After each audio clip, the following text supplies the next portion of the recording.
ദാവൂദ് നബി അലൈഹി സ്വലാമിനെ കാണാൻ വേണ്ടി അസ്രായിൽ വന്നപ്പോ വിസിറ്റിന് വന്നതാണ്, റൂഹ് പിടിക്കാൻ. അസ്രായിൽ ഇങ്ങനെ സംസാരിച്ചുകൊണ്ടിരിക്കുമ്പോ മുന്നിലൂടെ ഒരാൾ ഇങ്ങനെ പോയപ്പോ അസ്രായിൽ അലൈഹി സ്വലാം പറഞ്ഞു, ദാവൂദ് നബിയെ, ആ പോകുന്ന ആളില്ലേ, അയാൾക്ക് 6 ദിവസം കൂടിയ ദുന്യാവിൽ ആയുസ് ബാക്കിയുള്ളൂ.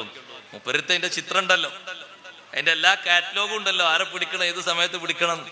അസ്രായിൽ പറഞ്ഞു, ആ പോണ ആൾക്ക് 6 ദിവസം കൂടിയ ദുന്യാവിലുള്ളൂ.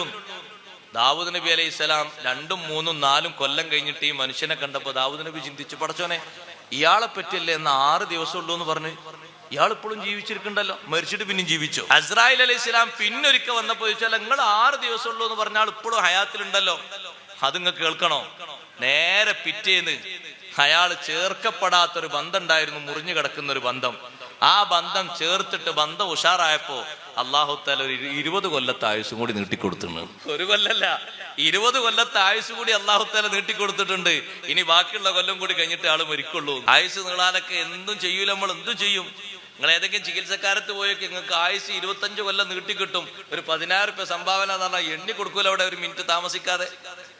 ഒരു ചെലവുമില്ല, ഒറ്റ കാര്യമുള്ളൂ, സിലത്തുർ റഹിം, കുടുംബ ബന്ധം ചേർക്കുന്നത് ദുന്യാവിലും ആഖിറത്തിലും സമൃദ്ധി ലഭിക്കുന്ന കാര്യമാണ്. അർശിന്റെ തണൽ കൊള്ളുന്ന 77 വിഭാഗങ്ങളിൽ എണ്ണപ്പെട്ടൊരു വിഭാഗമാണ് വാസിലുർ റഹിം. കുടുംബ ബന്ധം ചേർത്ത ആൾക്ക് അർശിന്റെ തണലുണ്ടെന്ന് സയ്യിദുനാ റസൂലുള്ളാഹി സ്വല്ലല്ലാഹു